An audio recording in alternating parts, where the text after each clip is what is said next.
Welcome back, everybody. We're on to our next week, our next unit.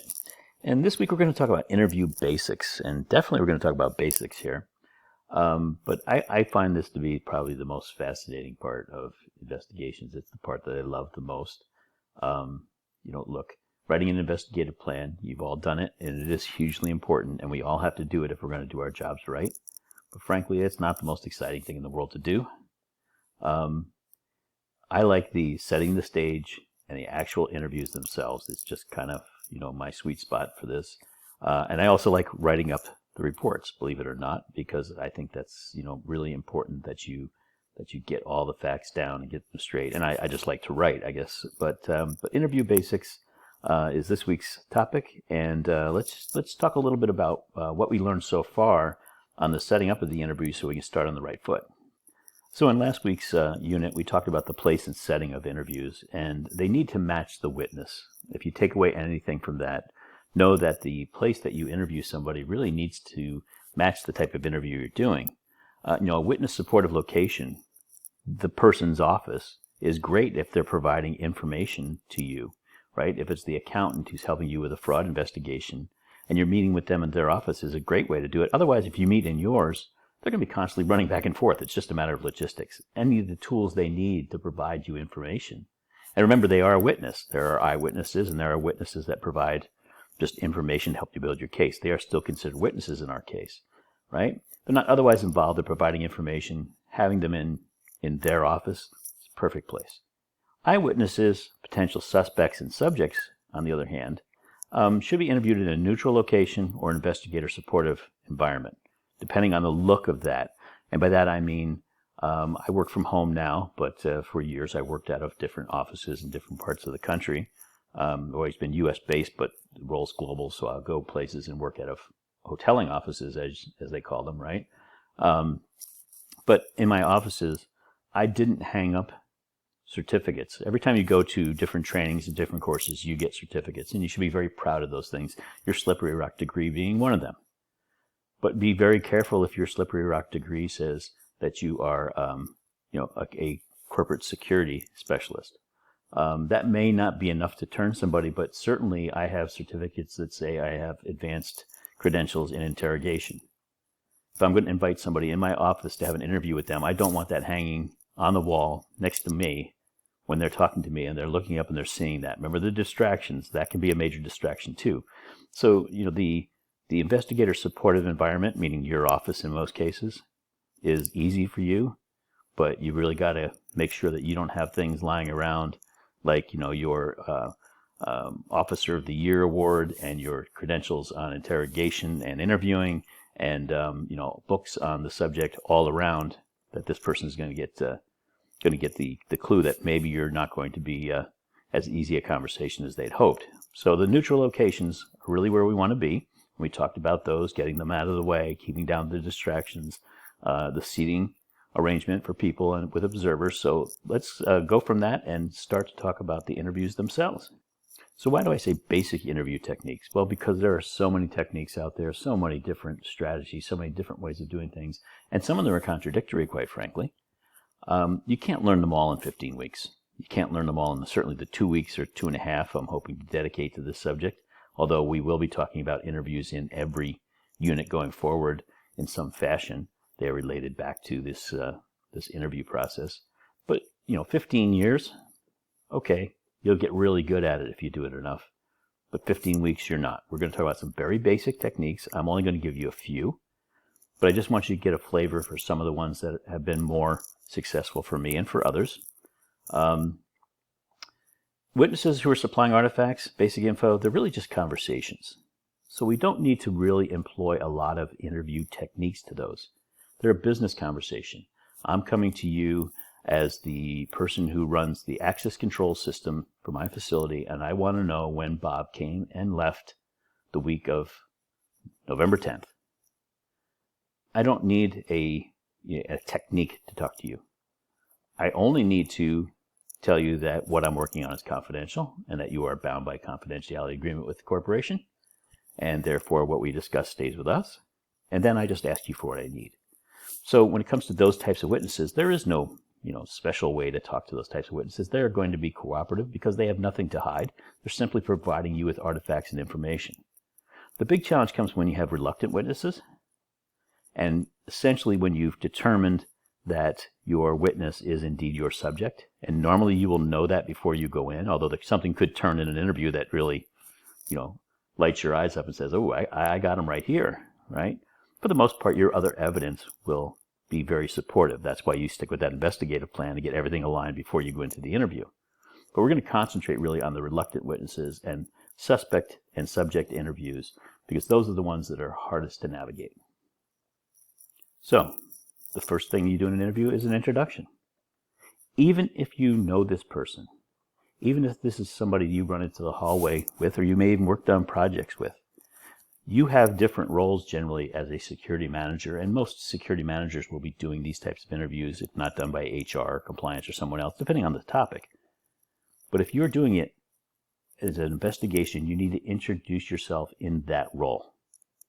I am the security investigator. I'm authorized to conduct investigations on behalf of the company, and I report to the CEO, the board, and people under them as the results of my investigations. You are telling them what hat you're wearing, and it is very important that you do that. Because if they think you're doing that because, you're the security manager and they say, well, I didn't realize he was investigating me or somebody else, that's going to come back to haunt you. So introduce yourself as the investigator. Almost every company has some sort of ethics, values, behavioral training. It's very common nowadays, right? You go through it. In my own company, we refer to it as the blue book, because there's an orange book for salespeople and a blue book for everybody else, about what your responsibilities are to the company. The difference being salespeople are more subject to bribery, and they also have to detail their products when it comes to pharmaceuticals only in light of what the product's approved for. So they have a couple of different standards that wouldn't apply to other people, but almost every company has some sort of training on ethics, behavior, the way the company interacts and way you interact with other people. Oftentimes in that, there is a section on cooperating with investigations, but even if there's not, remind people that they took that ethics or values training. And in fact, if available to you, go look up when they took it last. Because it's a very nice leverage when you say, now, last October, if you remember correctly, you took the values and behavior training that everybody at the company had. Or when you were hired, I went back and checked, and you did indeed sign saying that you would, behave in line with our company values. I appreciate that very much. Also understand that, this isn't like Law and Order. You don't have the right to take the Fifth Amendment. And the reason they don't have the right to take the Fifth Amendment is the Fifth Amendment, as you probably know, only applies to government questioning. You can't take the Fifth Amendment when you're talking to a corporate investigator. Now, that doesn't mean you have to answer. However, if you refuse to answer, it could be grounds for dismissal. So in a perfect world, if you're in a courtroom or you're being questioned by someone by the government, right, by police, you say, I'd rather not answer. I want a lawyer. I plead the Fifth Amendment, self-incrimination. And no one technically should make that assumption that that means you are guilty of anything, only that you just decide you don't want to talk to the government. When it comes to talking to your employer or talking to a corporate investigator, you can't say, I'm taking the Fifth. The Fifth doesn't apply. You can say, I refuse to answer that question. And the investigator can say, okay, that's unfortunate, but thank you for your time today. Why don't you go ahead and come with me and we'll grab your things and we'll put you on suspension until we determine the next steps. And the step could very well be that you didn't cooperate in the investigation, and whether you're guilty of anything else or not, that is enough to terminate you. So the taking the Fifth is a whole different thing, right? Taking the Fifth is government questioning. When a corporate investigator questions you, you either answer or they do have the recourse to say that you're being non-cooperative, and that can have its own punishment.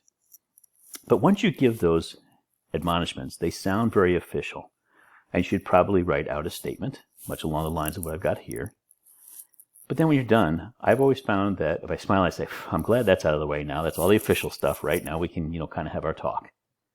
And that puts the person a little bit more at ease. So you have taken care of advising them who you are and why you're there, reminding them that they have the absolute responsibility to be honest and not have omissions because they've taken that training and agreed to it, or they've signed that when they first were hired in. And if your company doesn't do that, then that's unfortunate. Make sure they do, right? It's something you need to talk to HR about. and then understand that they have that they can't take the Fifth Amendment, right? But then you got to now go back to okay, now we're going to just have a conversation, because you got to put them back at ease. You've taken care of that. And also, if there's a lawyer in the room, hopefully the lawyer will then give the upjohn advisement, which we talked about last week. So get all the official stuff done. But my advice to you is, when that's all done, kind of smile and say, okay, now we're done with that official stuff. All right, let's have a conversation. So every interview needs a kickstart, or the first answer is going to be, I don't know anything about that. You never want to be in that position. The first answer you get has to be a piece of information or an affirmation. Never let it be a negative, and never let it be a single no. We're investigating the matter of the break-in of the soda machine in Building 2 last week. And we used that as our example, right? Are you aware of the incident, or have you ever been in the break room, or have you ever heard anybody say anything about this matter, even in just casual conversation? Now, if this person is an employee of the company, right, and Building 2, we'll assume that this is a mid-sized company, right? They've been in the break room, right? You could even add, have you ever been in the break room, or know anybody that's ever been in that break room, right? The answer to the question is going to be yes. It's going to be an affirmative, okay? And it opens up another question. So are you aware of the incident? You ever been in that break room? Know anybody that's been in the break room? Heard anything from anybody about the matter, even just in casual conversation? The likely answer you're going to get from that is, well, yeah, I have. Okay, well, let's talk about that. Tell me about that. And then they will say, well, I heard a couple of guys on the shop floor talking and saying that somebody broke into the pop machine and soda machine. Sorry, I'm a Midwesterner now. The soda machine. And, break time, they were going to have to run to McDonald's to get something to drink, because that's the only soda machine in the building. That opens up the conversation. They are now sharing. But if you say, do you know anything about, somebody broke in the soda machine in Building 2 last week. You know anything about that? You are likely to get a no. Now you're backpedaling from jump. So your first question in any interview, be it a witness that would be an eyewitness, or someone that might have information other than artifacts and things, right? This is somebody who's going to offer up some information you can build on.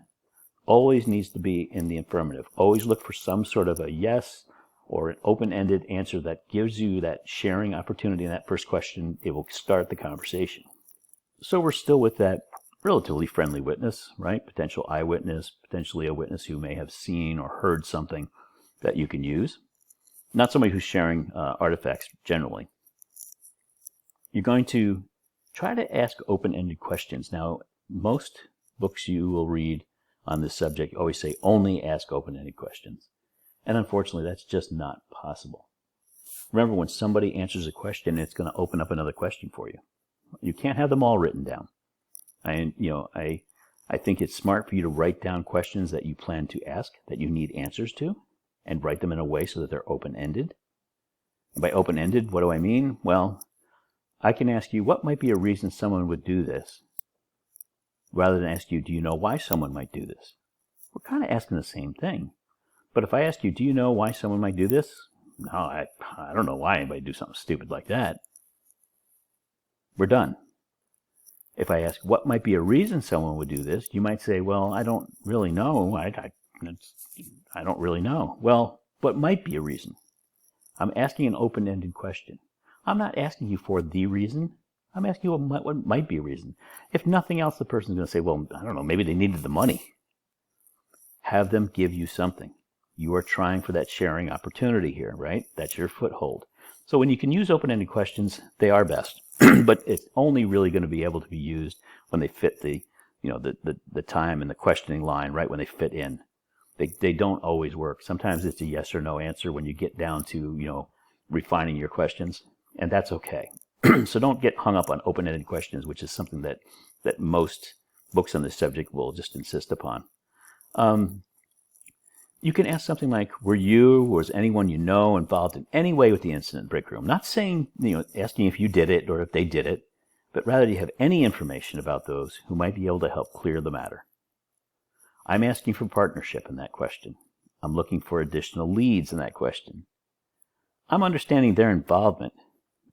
It is unlikely that they will say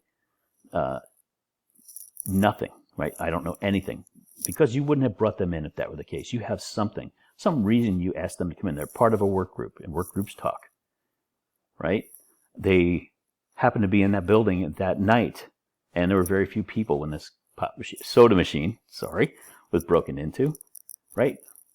They're not likely to say, I have absolutely nothing to add. You're looking for their help. You're asking for partnership, and you're trying to continue the conversation to support that investigative plan.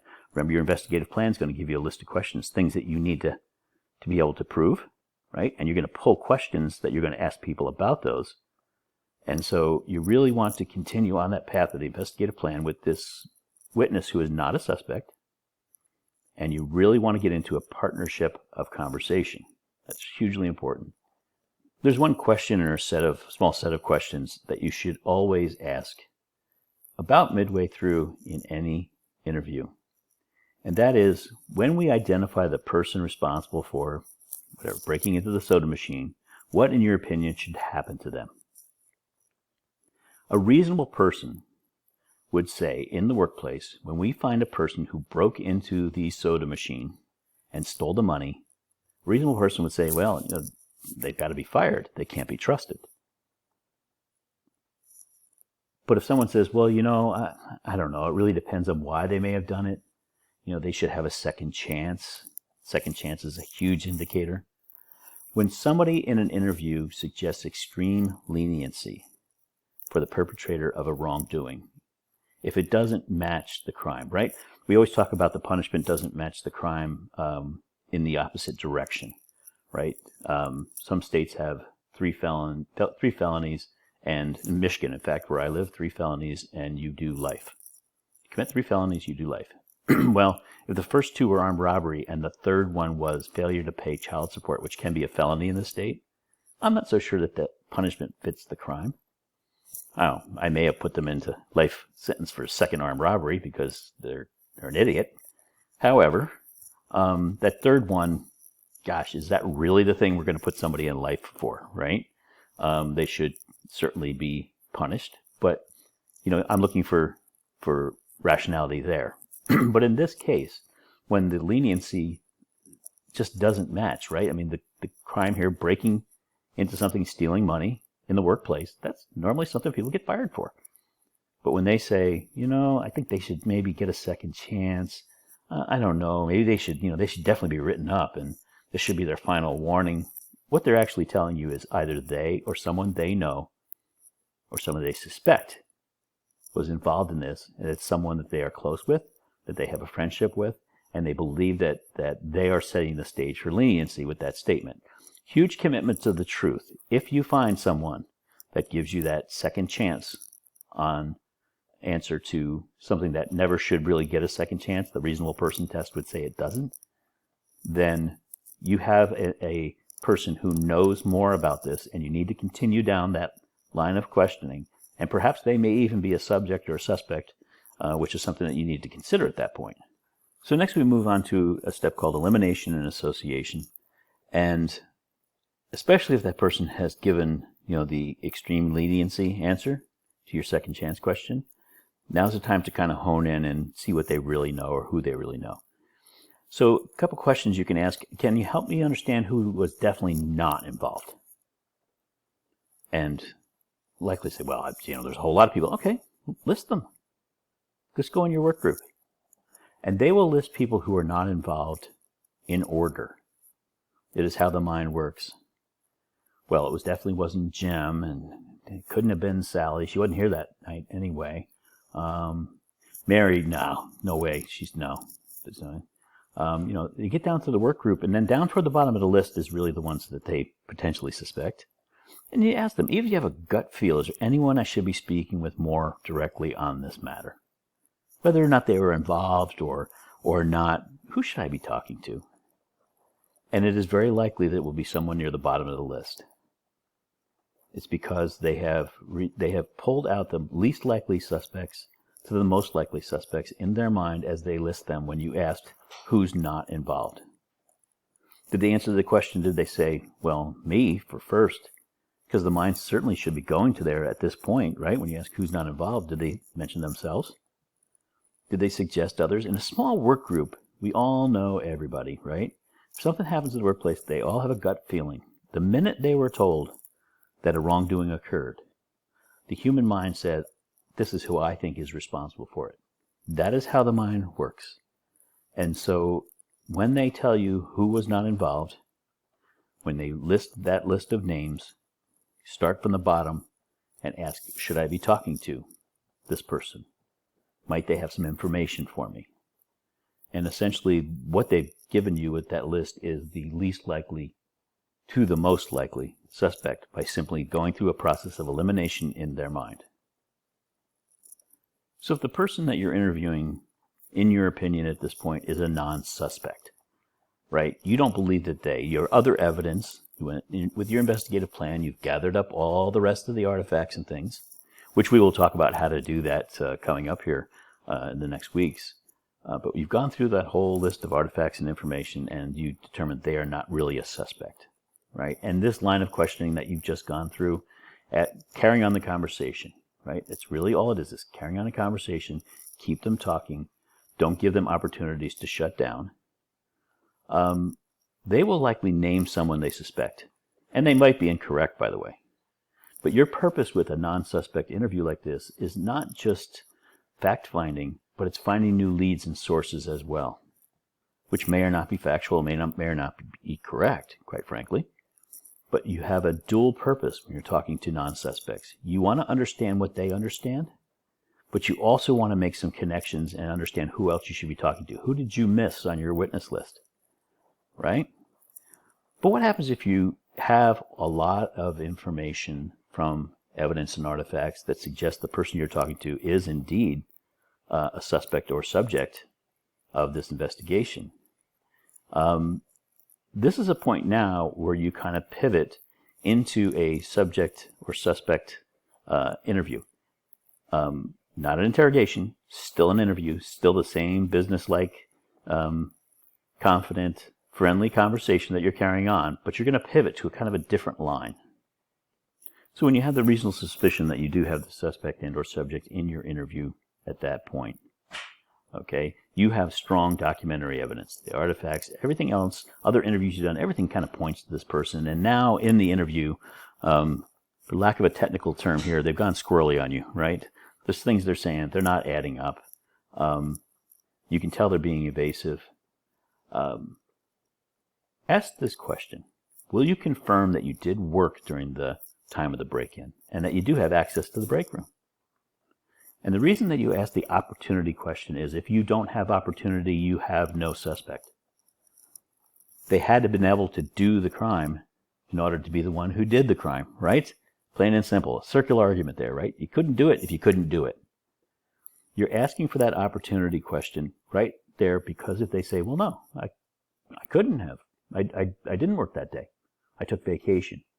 At that point, you need to stop and go back to your documentary evidence and either confront the person and say, well, I've got time records here that show you coming in and out, which, by the way, in an interview I did, and the person admitted to me that they had somebody else punch them in and out that day so they could get paid, and they were off doing something else.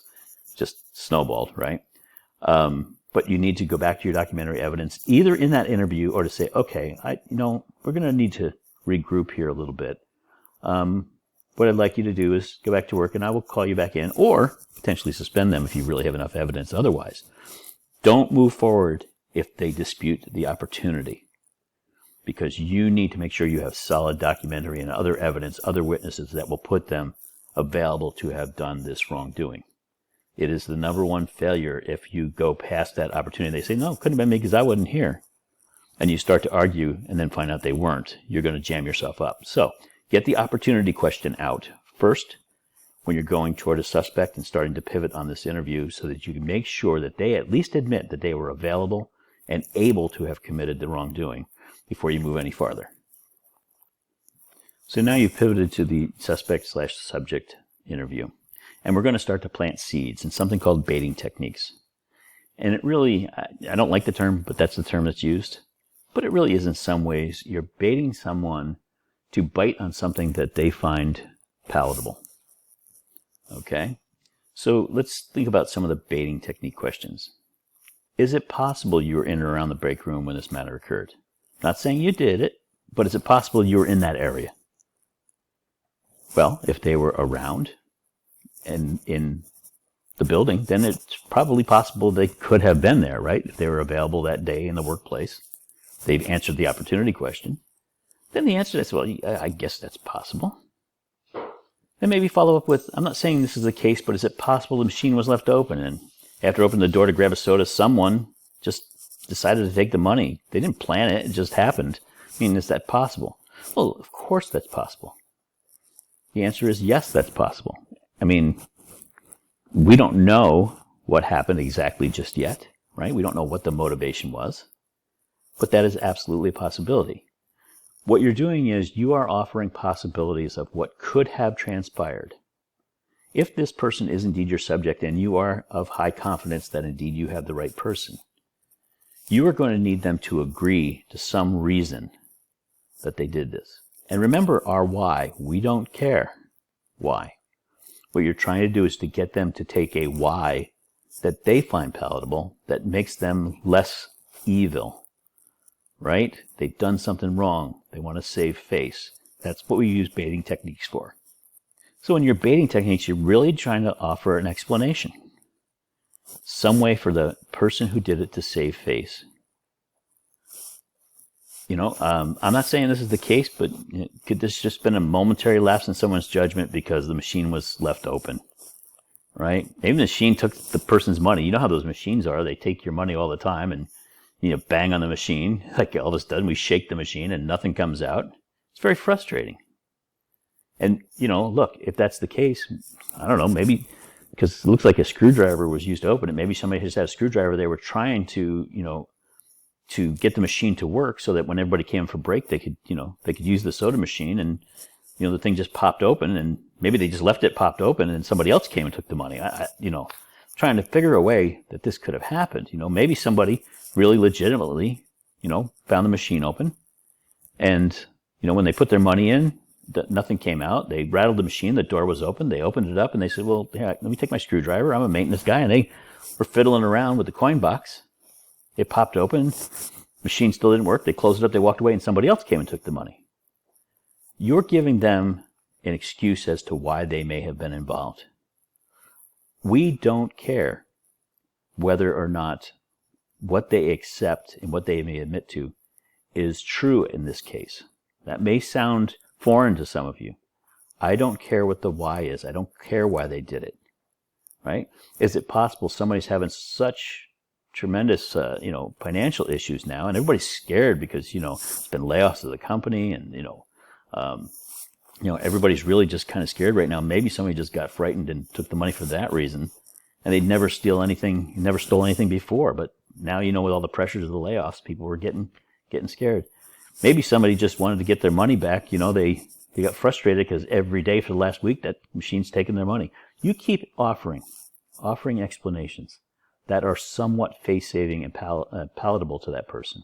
If indeed they are your subject, there is a likelihood that they will accept one of those as the reason they did it. You're giving them their why, right? Because we don't care what their why was. Our job is to simply prove that someone did it and that we have the right person and try to get an admission if we believe that the rest of our evidence points to this person. So you just keep honing in on that theme, right? On all those different possibilities of why it will happen. And you will likely, if you have the right person, you will likely find one theme that they say, okay, I can accept that. It doesn't make me look like a bad person. It makes it look like bad circumstances. It makes it look like the machine was at fault. It makes it look like the company was at fault. Somebody else's fault as to why I did this. Just keep honing in on what they will accept. Right? Just keep going. But you have to exhaust the baiting before you move to any other steps. If you have gone to baiting technique, time is on your side. Right? There is no time limit to baiting. And in fact, sometimes it takes a very long time. Okay? If they accept the plausible scenario, if you can see, well, yeah, that's probably it. You know, when you get to that point, then you can move on to the next step, right? And you likely have the right subject. Sometimes it doesn't work. Before baiting, remember, you have strong evidence from the rest of your investigative plan, right? Based on other witnesses, artifacts, and documents. Keep honing in. Don't worry about the time. Time is on your side. You can continue on for a long time. It may take hours when you have that person there. And frankly, if they are engaged in that conversation, if they are listening to you for a prolonged period of time and they don't throw in the towel, it is even more likely that they are looking for that palatable way out of this thing. And they see you as trying to help them find it. You just haven't hit the right note yet. If they still, however, deny it, they just keep saying, no, you're not getting anywhere, and you've exhausted the baiting. Okay? Police would move on to an interrogation phase. They thought they had the right person. We can't do that. Our investigation is done. Remember, they have the burden of proof. We only have the 7 proofs, which are much lighter. We've conducted a full investigation. We've talked to the right people. We have the right evidence, and we made a reasonable judgment. We don't have the burden of proof in a criminal case that the police have. And if we're confident in what we have, and they just continue to deny after the baiting techniques, and you've gone through every possible scenario with the exception of Martians coming to help them, steal from a machine, right, or forcing them to steal from it, then your investigation is done. And forcing an admission, getting to the point where they just say, fine, I did it, I did it for that reason, and they're just throwing in the towel that way, really is not a good admission. It's weak admissions, right, because you really want them to accept something. Okay?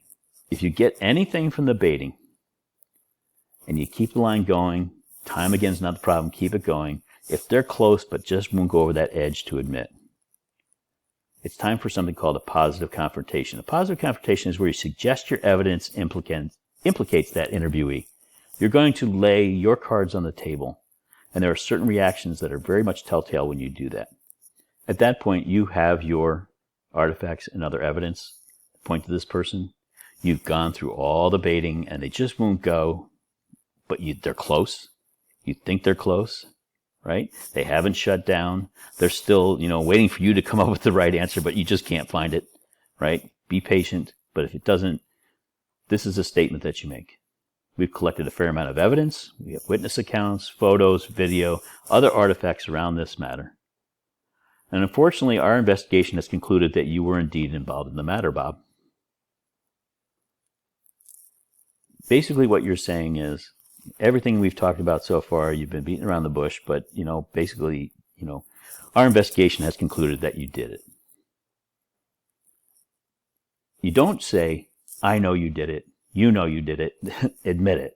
Don't ever do that, because now you've set up a negative confrontation, and a person is going to try to save face by arguing with you.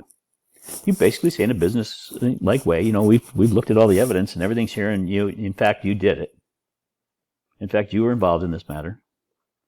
And you look for a magical statement that will often come and surprise you, but it shouldn't, because the more you do this, the more you hear it. I did, or I was. When they say that, they're basically, that's an admission in and of itself. And people do it all the time. Our investigation, we've kind of been through this, and we've done, basically we've done the science, and this is the way it is what you're saying. And they say, I did? Or, I was involved? Like, they question it. They know the answer. The only other answer is, no, I wasn't. And if they say, no, I wasn't, well, then, again, you're shut down. You say, okay, well, I think we're going to end the interview. And you have them suspended while you conduct the rest of the investigation and get everything together and look for determination from decision makers. But this is a pivot point in and of itself, where if they give any indication other than, hell no, I did not, then you start to pivot now, another pivot point, to reconciliation. So you're at the point of reconciliation. This is where you work with the subject to get the record on paper and help them build the information they want decision makers to see. They want to be seen in the best light. They don't want to be seen as just the guy who robbed the soda machine. They want to be seen as a victim in some ways, right? I did it because I needed the money because you don't pay me enough. I did it because I needed the money because my children are sick. I did it because the machine has always been ripping us off, and everybody said if they ever got the opportunity to get the money out of the machine, I was going to distribute it to everybody. I just never got the chance. They're looking for that, right? Now we're at the point of reconciliation where they said, I did. Well, yes, you did. So let's work together and try to, put this thing back together. And many times people will say, okay. It's just amazing to me that they do, but they do. So from this point forward, all denials are off the table, and they will try to back down at some point. So what we need to do is to start to put down on paper, what the circumstances were, what your motivation was, what you're going to do here to make this good, right? If they simply shut down, we're going to go to closure, which is the next step. But if they keep talking, keep moving on with the reconciliation. But every once in a while they will say, yeah, but I didn't do this, man. We're kind of past that now, Bob. You and I are going to work together to put the best light on this thing, because this is going to go to decision makers. And, with my report that says you indeed were involved. So you and I need to work together to put the best spin on this thing so that, it doesn't impact you in the worst possible way. I'm not making any promises. I'm not saying you're not going to get fired. I'm not saying the company's not going to say, call the police and put him in jail. I'm not saying any of those things. What I'm saying is that I'm going to help them put in the best light their involvement in this so that when it goes to decision makers, their story can be told. And when I say lather, rinse, repeat, just like the shampoo bottle, anytime they do a denial, no, we're past that point now. Just keep it right. We're past that point. That ship has already sailed. We're not at that point now. We're already past that. What we're working on is putting something down here that's going to, when I send my report forward, that your story gets told and they understand why you were involved, not just because you were a bad person, right? You're not a bad person. We just want you to be able to tell your story. And that will turn, again, many people will then start to turn a corner again to the point where they help you out in telling the story as to why they were involved in this incident. So let them lay out the answer. It could be based on the baiting questions. Somebody could have done this because they, that machine rips everybody off. And when they found the machine open, they said, I'm going to get everybody their money back and, distribute it out. I'm Robin Hood, right? If that's the one they accept, great. Again, I hate to sound cold-hearted, but who cares? Our job's to find out who did it, not why they did it. But let them explain why. Was it a financial reason? Lack of respect from the company, giving us one soda machine in one building and charging us $2 for a can of Coke, for God's sakes, or it just happened. I don't know why it happened, but it just did happen. Any reason, truthful or not, it's probably not going to be the real reason. The real reason why somebody breaks into a soda machine is to take the money. We all know that, right? But if they say it's because they needed the money for, their 10 sick children, well, okay. Who cares if they only have one child and that child's perfectly healthy? I don't care. Put down you had 20 sick children. What you're telling me is you did it. And I'm getting a written response to that because we're going to start to write this stuff down, okay? Doesn't matter the reason, truthful or not. One thing that I found very helpful when you get to reconciliation like this is to have them write out the events. Give them a pad and a pen. And I always suggest they structure this as a letter to decision makers. Dear HR manager, dear department head, dear CEO, or somebody by name that's in their chain of command. I did it because of this. If something changed, I would not have done it. Make sure they, tell them, look, be apologetic. Tell them you're sorry you did it. That, you think you're worth a second chance. Tell them you're going to pay back the loss and tell them how you're going to pay it back. Look, there was $190 stolen out of the soda machine, and if you had to do over again, you never would have done it. I'm really sorry, and I'll pay it back. $19 out of my next 10 paychecks. I'll pay it back with interest. The agreement to restitution is not binding, and it's not a decision point really for anything. But again, it is strengthening their admission. No one agrees to pay somebody something back if they don't owe them that. If they agree to pay the money back, that means they took the money in the first place. It just adds to the admission. Structuring it as a letter, most people understand how a letter is written. They write it first person, dear so-and-so. They're writing it. They're making their plea for leniency. You only make a plea for leniency when leniency is required, right? So structured as a letter, I think that works best. So now you're at the point of closure. You've got that written letter. And I want you to always remember to ask one more question. And there's a reason for this. And it's only worked for me one time. And it opened up a huge investigation. Quite frankly, it was the son of Sam, if you will. It was the son of the investigation, right? That was a minor one that ended up being a major. But ask this question, and compliment the person. I really appreciate your truthfulness and candor here today. You've done the right thing. Is there anything else I'm missing? Not just regarding this matter. Is there anything else I should know about the workplace? Other stuff's going on. Anything you need to get off your chest. You've been really cooperative with me today. It's taken us a while, but we've gotten here. And look, you've written this thing out. You've been very remorseful. I think this is going to put you in a good light. But look, is there anything else related to this or not? Get it off your chest now. This is your chance for the clean slate. And you might be shocked as to what that person will tell you. I met a gentleman named Ed Gelb once, and Ed is a polygraph operator. Polygrapher. Yeah. I think it sounds like something that's illegal, but he operates a polygraph, right? Does the lie detector thing. And in fact, he was on a TV show in 2005, 2004, somewhere in there, with F. Lee Bailey, who is a very famous attorney. And they had a show called Lie Detector, where they would bring back people from previous crimes and never took a lie detector, and they would give them one to see if they thought they were guilty or not guilty. He did the lie detector test for O.J. Simpson, for the Ramseys and the JonBenet Ramsey murder case. Very famous guy. And he used to work under contract. He retired from LAPD and he worked under contract. And he did a investigation for the Gap. And they had someone who was doing sweethearting at the register. Sweethearting is where you have a friend come in and they put like 4 pairs of jeans at $50 a piece up on the counter, and you ring it up as 4 pairs of socks at $10 a pair. They give you $40. You give them the receipt. They walk out. They have a receipt. Now the receipt's for the wrong thing, but they're fine, and you can chalk it up as a workplace error if the person gets caught, right, on the way out. But excuse me, you've arranged that with them, and the Gap had a problem with someone who was sweethearting jeans. Exactly that way. Had their friends come in, would ring up something totally different, same number of items, put the jeans in the bag, out they would walk with them. And then they had a scheme where they were bringing them back, saying they lost the receipt, but they still had the tags on them. They were getting the full value back.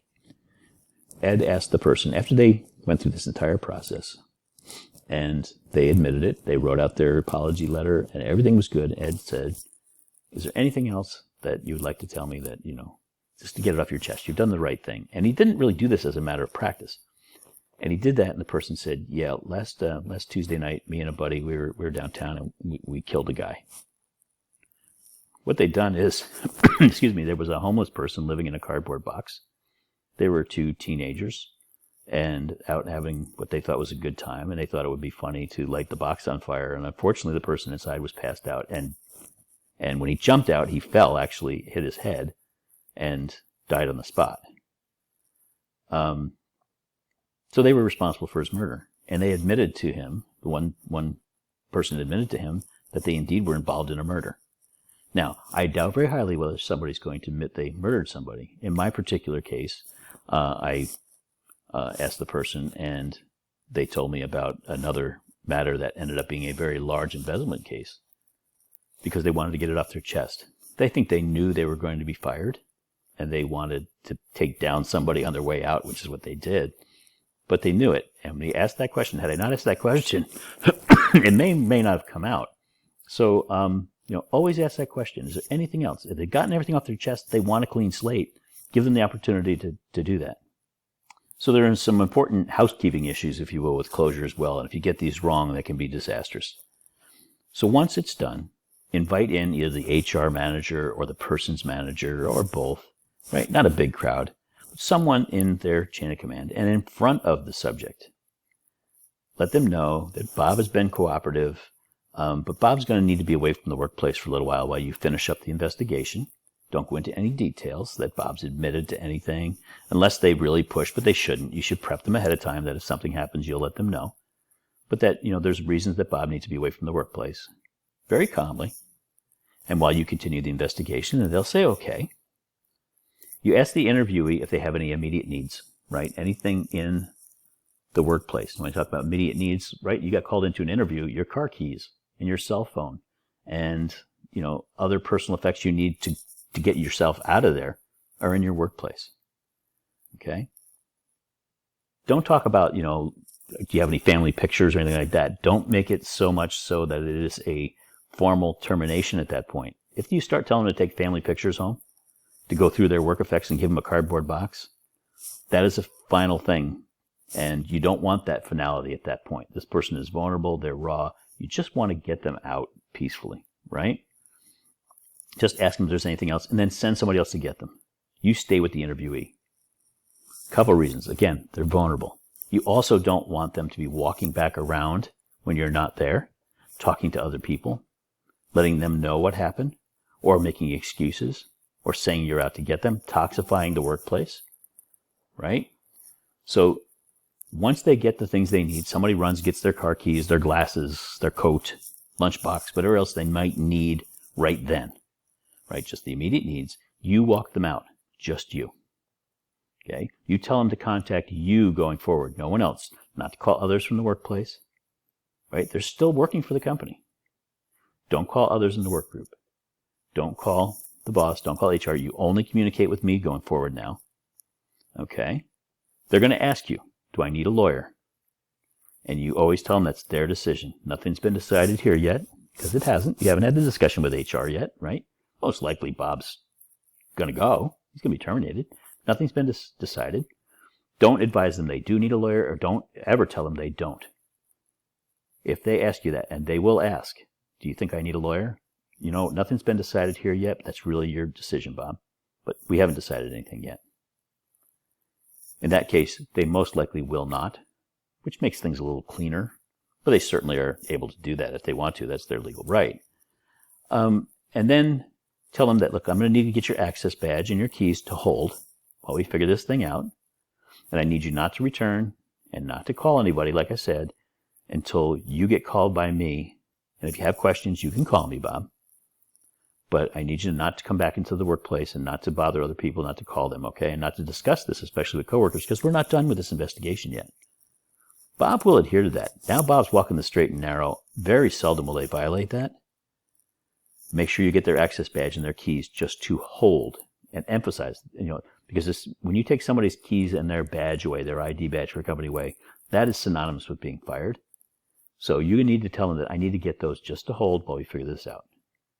That's the type of closure housekeeping that really has to be done. If not, you could have a very serious workplace violence incident, or if nothing else, somebody that's going to be impossible to get out of the workplace while they're yelling and screaming. Doing these things in the end are extremely important to keeping the workplace safe. And it's part of your responsibility as an investigator to make sure you close this thing out in that way.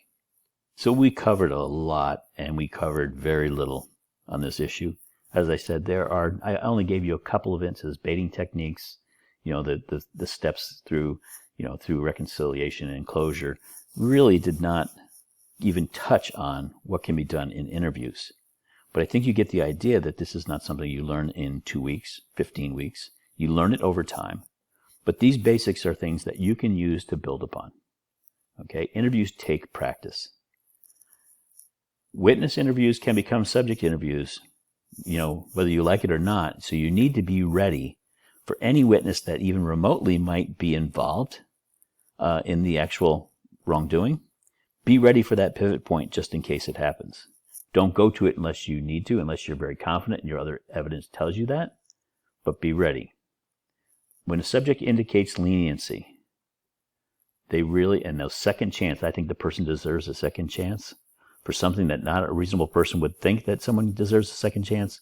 That right there in and of itself should be a bell ringing for you to say this person either knows the person who did it or they themselves were involved. When you bait with plausible and easy landing scenarios, as I call them, right? The easiest way for them to explain why they did this, whether or not it's true or not. The subject doesn't care about giving you the real reason because it's probably something that's rather embarrassing. They'd rather tell you they stole $190 because they needed to pay for medicine for their sick child, rather than tell you they needed to pay for a weekend getaway with their mistress. But again, we just need to know they stole $190. We don't need to know why. Let them land in the softest place possible, as long as they land. Okay, when you find that sweet spot, You move to reconciliation. When they have accepted, they've either said, yeah, that's why I did it, or you've got them so close, you move on to that positive confrontation where you say, you know, our evidence says that you were involved. Say it with confidence. Don't say it as a question. Just tell them that's the fact. You did it. And listen to them a good portion of the time say, I did, or I was involved. I mean, they know. But now you've pretty much thrown it at them. And they will, in many cases, fold. It's just a human nature thing. If your evidence is strong from the start, always exhaust the baiting first. Exhaust it. Time doesn't matter in that case. It's on your side. Just keep going before you move to positive confrontation. If they still deny it at that point, then your interview is over because you're never going to take them over to reconciliation if they just say, heck no, I didn't do this. You're wrong. Okay. Fair enough. I know I'm not wrong because I have other evidence that can back this. I just would like to have an admission to this because it adds greatly to my end result. But if anything less than denial comes out of that baiting when it's exhausted, you move to help them build their defense through reconciliation. Take them down that path. Do the positive confrontation, which is really uncomfortable. But if you can take them down that reconciliation path, you are home free because that's when things start to build. Help them build their defense. Realistically, I mean, there isn't really one. There wasn't going to be one necessary, but help them build it anyway. So there was so much to absorb this week, and the lecture's a little longer than most. Not much, but I didn't add any reading. There is a quiz, and it's based only on this unit, only on interviews. But what I'd like you to do is to start to think about how you might get information on someone. Okay? Anybody. We're going to be talking about putting together a background reference for interviews. And maybe that should have come before this, but I think once you see how an interview is structured, now you might be able to have a better appreciation for the types of things that you need to bring in so that you have them for the conversation.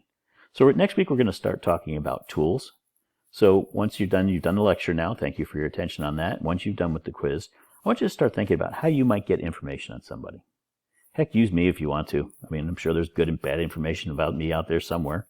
Not just using the internet, though. What other tools might you use? Where else could you get information on somebody? And I want you to start thinking about that because we're going to start to discuss those tools, how to put together a good background for an interview starting next week. With that, have a great week. If you have questions or concerns about anything, this unit or others, please let me know. Have a great week.